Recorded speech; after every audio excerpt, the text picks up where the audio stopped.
Assalamualaikum warahmatullahi wabarakatuh. Saya Afandi Munir dari kelas PAI 14, mahasiswa PBG dalam jabatan batch 1 tahun 2023 Universitas Islam Negeri Maulana Malik Ibrahim Malang, mempersembahkan video pembelajaran PPL 1 Modul Ajar 2. Selamat menyaksikan. Assalamualaikum warahmatullahi wabarakatuh. Waalaikumsalam warahmatullahi wabarakatuh. Alhamdulillah anak, kita berjumpa kembali hari ini dalam mata pelajaran Pendidikan Agama Islam dan Kultur. Nah sekalian, bagaimana kabarnya? Alhamdulillah, luar biasa. Tetap semangat. Allahu Akbar. Yes. Alhamdulillah anak-anak ada yang semangat, ada yang bahagia. Semangat dibuktikan dengan suaranya yang lantang, bahagia ditunjukkan dengan senyum-senyum manis dari anak-anak semua. Anak-anak sekalian, pada pembelajaran hari ini, sebelum kita mulai, ada yang nggak masuk hari ini? Coba saya absen dulu. Safira Putri. Safira Putri hadir. Siapa temanmu yang nggak masuk yang dari yang Putri? Nur Hizah. Oh, kenapa? Sakit. Rasa Zainuddin? Rasa Zainuddin hadir. Dari yang putra ada yang nggak hadir? Saya Muzadi. Oh, saya Muzadi. Kenapa? Sakit. Sakit. Anak-anak sekalian, alhamdulillah kita yang hadir hari ini diberikan kesehatan. Ada teman yang sakit sehingga tidak bisa hadir pada hari ini. Mudah-mudahan oleh Allah diberikan kesembuhan. Anak-anak sekalian, sebelum kita mulai pembelajaran ini, mari kita buka dulu dengan berdoa. Silakan ketua kelas Adi untuk memimpin berdoa. Persiapan berdoa dimulai. Bismillahirrahmanirrahim. Rabbi shrah li sadri wa yassir li amri wahlul 'uqdatam min lisani yafqahu qawli. Walhamdulillahi rabbil alamin. Alhamdulillah anak-anak, mudah-mudahan doa kita diterima. Kita hari ini diberikan kemudahan dalam belajar. Anak sekalian, coba saya tanya, masih ingatkah pembelajaran yang kemarin? Oh silakan Nadira.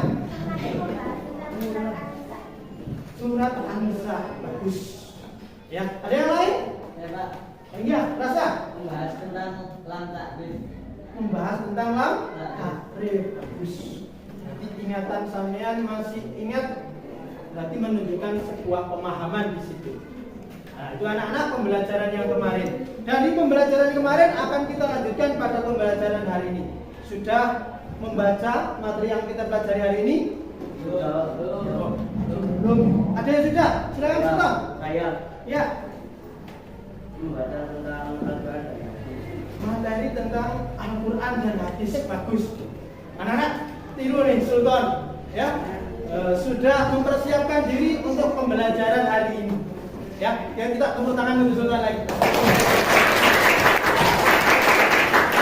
Nah, anak-anak sekalian, pada pembelajaran kita hari ini akan berlanjut dengan tujuan pembelajaran sebagai berikut. Silakan, siapa yang bersedia untuk membacakan tujuan pembelajaran? Oh ya, silakan Azmi. Menyusun peta konsep kandungan Al-Quran An-Nisa 59 dan Quran An-Nahl 64 tentang Al-Quran dan hadis sebagai pedoman hidup dengan benar sehingga dapat menampilkan perilaku semangat dalam mengamalkan Al-Quran dan hadis dalam kehidupan sehari-hari. Dan anak pembelajaran kita hari ini dengan tujuan sampai semua diharapkan bisa menyusun peta konsep kandungan Quran surat An-Nisa ayat 59 dan An-Nahl ayat 64. Tujuannya apa? Yaitu menjadikan Al-Quran dan hadis sebagai pedoman. Nah, untuk menambah semangat lagi, ayo anak-anak, kita akan bernyanyi lagu ini. Judulnya Sumber Hukum Islam. Kalau kau suka hati berarti sumber Islam pertama itu Al-Quran. Nanti tambah tepuk ya. Bisa lagunya? Bisa. Kita nyanyikan bersama-sama. 1, 2, 3. Sumber Islam pertama itu Al-Quran. Sumber Islam kedua itu hadis. Kalau kita bersama berpegang keduanya akan jadi muslim berpribadi unggul. Anak-anak sekalian, sebelum kita belajar lebih lanjut, silakan anak-anak untuk membagi kelompok, masing-masing kelompok berjumlah 5 sampai 6 orang.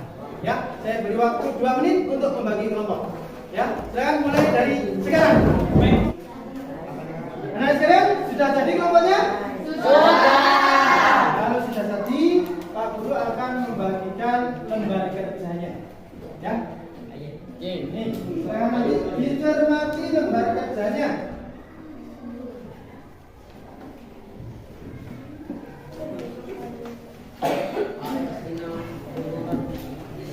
Yuk, silakan dibaca, dicermati dulu di lembar kerjanya. Mari, ada yang belum bisa belajar atau belum lancar baca Al-Qur'annya, silakan nanti kemarin Akmal dan juga Ayah untuk maju ke sini belajar bersama Pak Guru. Gitu ya?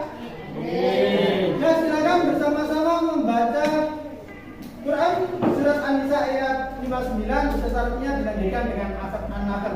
Silakan. Bersama. Bismillahirrahmanirrahim. Ya ayyuhalladzina amanu atiiullaha wa atiiur rasul wa ulil amri minkum. Fa in tanaza'tum fi shay'in farudduhu ila Allahi war rasuli in kuntum tu'minuna billahi wal yawmil akhir. Dzalika khairun wa ahsanu ta'wila.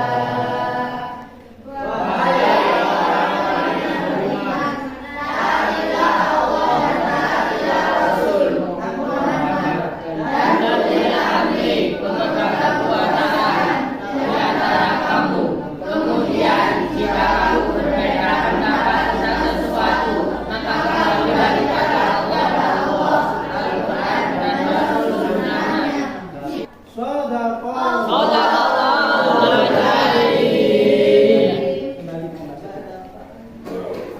Anak-anak sekalian, kita sudah membaca Quran surat An-Nisa 59 dan An-Nahl ayat 64 dengan artinya. Setelah membaca tadi, artinya ada yang paham? Maksudnya? Ya, silakan. Namanya siapa? Zahrotul. Silakan. Apa yang dipahami dari kedua ayat tadi? Jika kita punya masalah, maka kembalilah kepada Al-Quran. Jika kita punya masalah, maka kita kembali ke Al-Quran. Ada yang lain? Nggak ada. Kenapa nggak ada? Nah, anak-anak sekalian, untuk lebih memahami isi kandungan dari Al-Quran surat An-Nisa ayat 59 dan An-Nahl ayat 64, maka setelah ini kita akan bermain game. Gamenya bertema tentang 2 pusaka bertuah seorang muslim. Dan untuk memulainya, silakan perhatikan ke depan. Ya. Anak-anak sekalian, di depan Itu ada gambar apa? Keris. Ya, ada keris dan Tombak. tombak. Keris dan tombak itu senjata atau apa? Senjata untuk menjaga diri, termasuk juga senjata pusaka, yaitu pusaka yang dianggap bertuah. Nah, di sini senjata pusaka dari mana itu? Nah, orang Jawa punya senjata pusaka keris dan juga tombak. Nah, sekarang apakah kita sebagai seorang muslim, ya, sebagai seorang muslim ini juga punya senjata? Ada yang tahu? Nah, untuk mencari tahu silakan anak-anak bermain game, yaitu game tadi senjata pusaka seorang muslim. Silakan dicari melalui tadi sudah saya bagikan di situ ada gambar peta.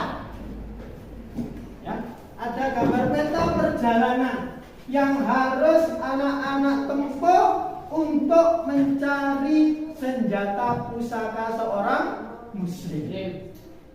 Ya, silakan setiap regu atau setiap kelompok ini memiliki rute yang berbeda. Ya, sesuai dengan yang sudah didapatkan tadi. Ya, siap mencarinya? Oh iya, tadi sih yo. Taman aja nang kulon wis. Kulon niku Arep wis los. lah kulon niku Contoh wis. barat kulon. Kulon no yo. Kono. Tabuko wis. Yo wis. Kas niku di kono. Ayo kas. Yo. Kalau nang semayangan nyiro beli lho. Tinggi. Itu kidul. Iku radio. Dia boleh. Terus seberang utara boleh itu.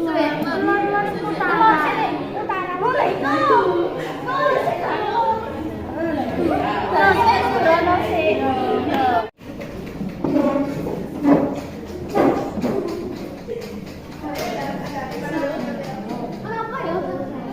Wisata buat seorang muslim. Orang lo.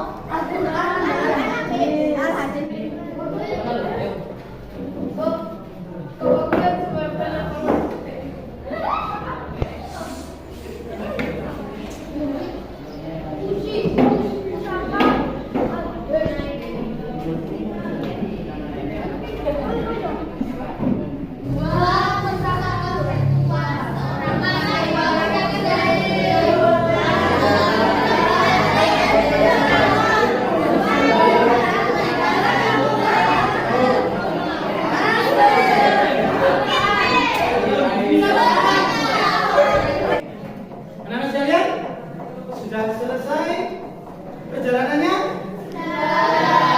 Ya, kelompoknya Akmal sudah selesai? Sudah. Nah, kalau sudah selesai, untuk memperkuat penemuan anak-anak tentang informasi tentang pusaka seorang muslim, silakan setelah ini anak-anak perhatikan video berikut, ya, untuk menambah penguatan hasil anak-anak temukan. Anak-anak silakan perhatikan video berikut. Assalamualaikum warahmatullahi wabarakatuh. Anak-anak, berjumpa kembali dengan saya Afandi Munir SPDI, guru mata pelajaran PAI SMP Islam Garuda Poncokusumo. Dalam kesempatan kali ini kita akan belajar bersama mengenai materi tentang Al-Quran dan Hadis sebagai sumber agama Islam. Sebelum kita melangkah lebih jauh, mari kita kenal dulu pengertian Al-Quran. Bahasa Al-Quran itu, Al-Quran menurut bahasa adalah bacaan atau sesuatu yang dibaca, sedangkan menurut istilah adalah kalamullah yang diturunkan kepada Nabi Muhammad SAW dalam bahasa Arab yang disampaikan kepada kita secara mutawatir atau berturut-turut atau beransur-ansur, ditulis dalam mushaf, dimulai dengan surat Al-Fatihah dan diakhiri dengan surat An-Nas. Kedudukan Al-Quran sebagai sumber hukum Islam. Al-Quran sebagai sumber hukum Islam mempunyai kedudukan yang sangat tinggi.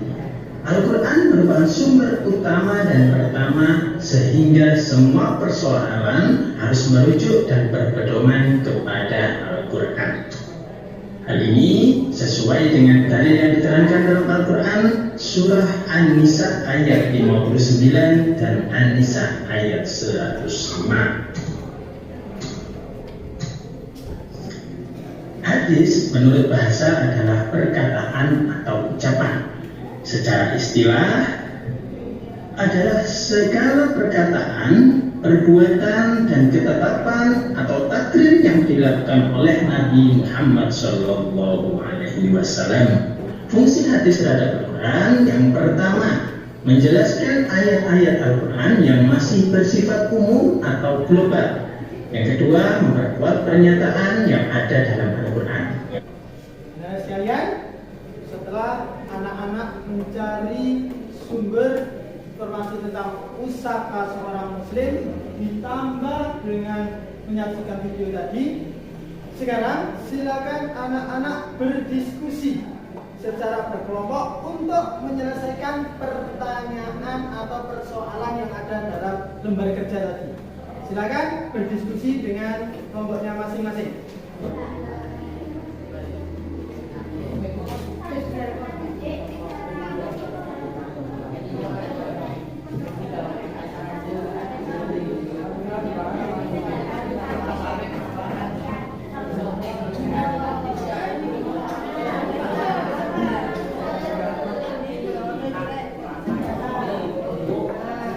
Kesulitan? Ya. Baik, yuk ditemukan sesuai dengan yang dibaca tadi dan juga dalam video.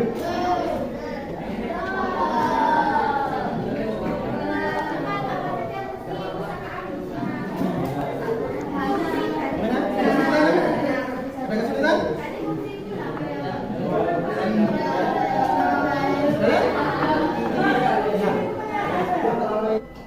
Anak-anak sekalian, sudah selesai semua diskusinya? Sudah. Silakan dari kelompok mana yang mau presentasi dulu? Oh, duluan sana ya. Ya, kelompok 3 silakan maju dulu. Maju bersama semua bareng-bareng.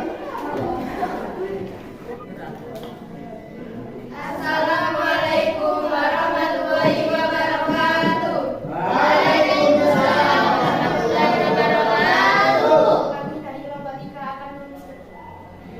Kami dari kelompok 3 akan mempresentasikan hasil diskusi kami yang akan disampaikan oleh Zoya dari Anda.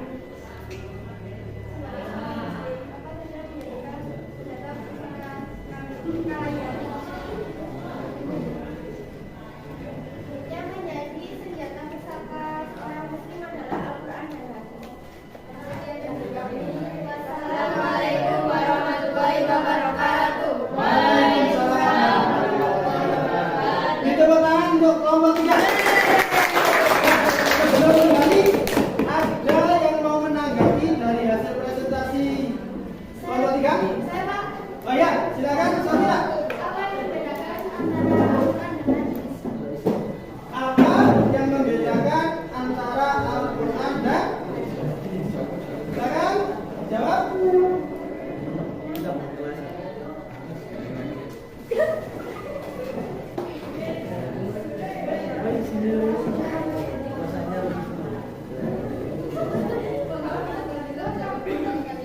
Maaf, kita belum bisa menjawab pertanyaan kalian. Silakan bertanya kepada Pak. Ya wis. Dengan karena belum bisa menjawab nanti akan kita bahas ya. Ya, itu ya, Sofia. Ya, terima kasih. Ada pertanyaan lain?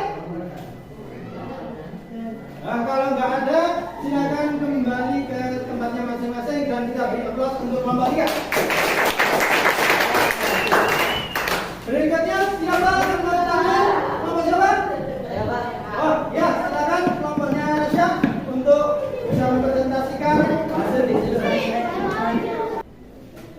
Assalamualaikum warahmatullahi wabarakatuh. Kami di sini dari kelompok 5 akan mempresentasikan hasil diskusi dari presentasi kelompok kami. Sebagai seorang muslim, apa saja yang menjadi data pusaka kalian? Sebagai seorang muslim yang menjadi pusaka bagi kita adalah Al-Quran dan hadis. Al-Quran sebagai sumber hukum yang pertama dan utama, sedangkan hadis menjadi sumber hukum yang kedua setelah Al-Quran. Sekian dari kami. Wassalamualaikum warahmatullahi wabarakatuh. Waalaikumsalam warahmatullahi wabarakatuh. Ya, jangan terburu-buru. Nanti kita minta tanggapan kelompok kami. Ya, itu tadi hasil presentasi dari kelompok 5. Mungkin dari kelompok yang lain ada yang menanggapi atau memberikan pertanyaan, silakan. Saya Pak, Oh iya, silakan. Bayu. bagaimana cara menggunakan Al-Quran dan hadis dalam menentukan hukum Islam? Ketika kita punya masalah yang harus ditentukan, itu langkah pertama adalah menemukan dalil dalam Al-Quran. Kemudian kita mencari tambahan keterangan di dalam hadis sebagai sumber kedua. Gimana? Tanggapannya? Oke, sudah menerima. Terima kasih untuk dari silakan.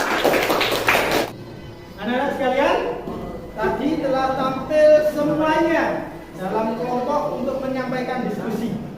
Apa yang sampai rasakan? Senang, Pak. Senang. Banyak yang masih malu-malu. Ada yang mukanya gitu. Ada yang terburu-buru belum selesai langsung. Kayak orang belajar. Wes, tidak apa-apa. Dari presentasi kita dapat tarik kesimpulan. Yang menjadi pusaka seorang muslim apa? Al-Quran dan hadis.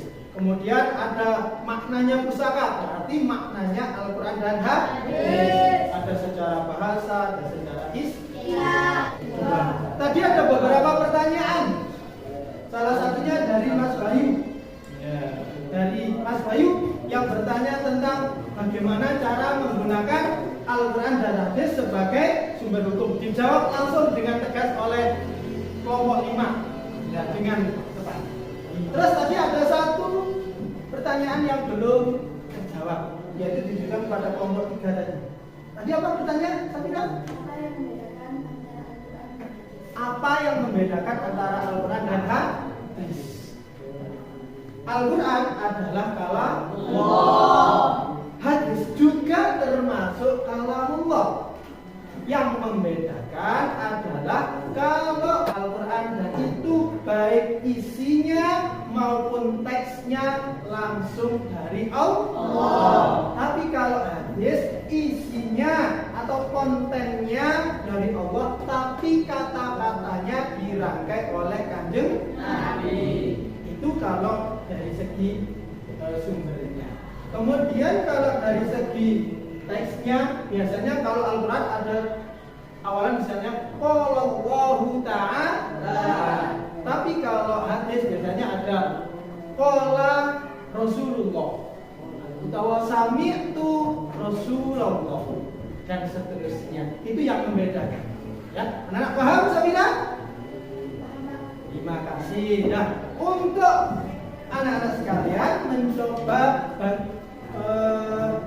seberapa paham, silakan berdiskusi lagi, menuangkan pemahaman yang tadi sampai presentasikan ke dalam bentuk peta konsep. Ya, waktunya 5 menit ya. Cukup 5 menit? Nah, silakan disusun peta konsepnya. Mulai dari sekarang.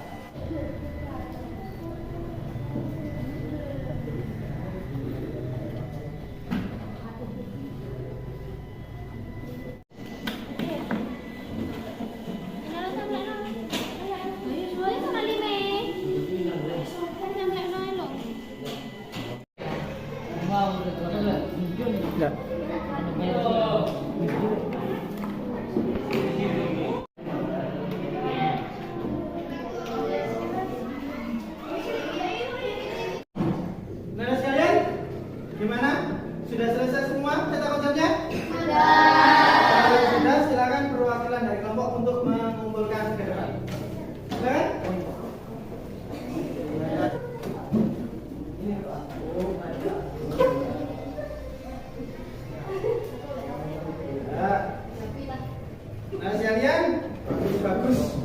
Hasil bentuk-bentukannya ada yang log seperti ini. Itu menandakan cerminan hati anak. Coba sekarang dikerjakan ini di Google Form. Kalau anak-anak bawa HP silakan dibuat HP. Kalau nggak bawa silakan dibaca di depan. Ya. Sebagai evaluasi kita untuk pembelajaran hari ini. Silakan dikerjakan dalam waktu 1 menit. Siap? Jadi silakan dimulai. Ya, waktunya habis. Sudah selesai semua? Ya, yang mengerjakan di kertas silakan, yang bawa HP nanti saya cek di email saya. Ya.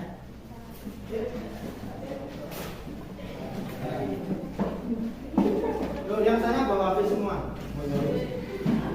Yang ini?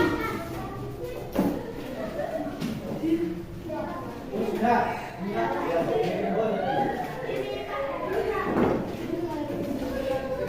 Nah, anak-anak sekalian, di penghujung pertemuan ini coba kita simpulkan bareng-bareng apa pembelajaran kita hari ini. Membahas tentang apa, anak-anak?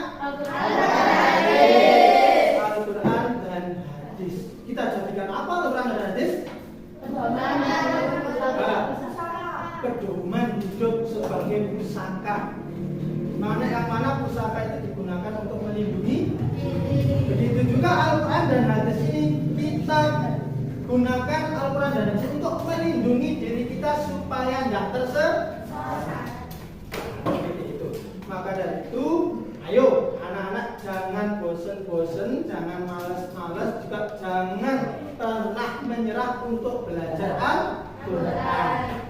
Kata orang Jawa dulu, sambo ati iku limo sak wernane, kaping pisan maca Quran. Salah satu manfaat dari Al-Quran, kegunaan atau fadilah dari Al-Quran itu adalah sebagai tombol hati. Makanya kalau galau jangan curhat di Facebook, tapi bukalah Al-Quran. Insya Allah nanti hati kita akan tenang. Dua anak-anak, tentang pembelajaran kita hari ini ya kita cukupkan sekian. Tapi sebelum saya tutup, saya ingatkan minggu depan kita ulangan semakin dipelajari pertemuan yang kemarin tentang hukum al-ta'rif, dan sekarang Al-Quran sebagai pedoman hidup itu dipelajari. Minggu depan kita ulangan, ya, kita asesmen semakin. Itu anak-anak. Sebelum kita tutup, saya ingin tanya, bagaimana pembelajaran kita hari ini? Menarik, atau membosankan, atau bagaimana? Kita bungkus materi tadi dengan game, ya, itu sebagai ilustrasi saja. Terima kasih. Itu yang bisa saya sampaikan hari ini. Kita tutup dengan doa. Silakan, kalau tadi yang putra, sekarang yang putri untuk memimpin berdoa. Silakan. Ilyas. Mbak Ilyas untuk memimpin berdoa. Silakan berdoa dimulai. Bismillahirrahmanirrahim. Yang kita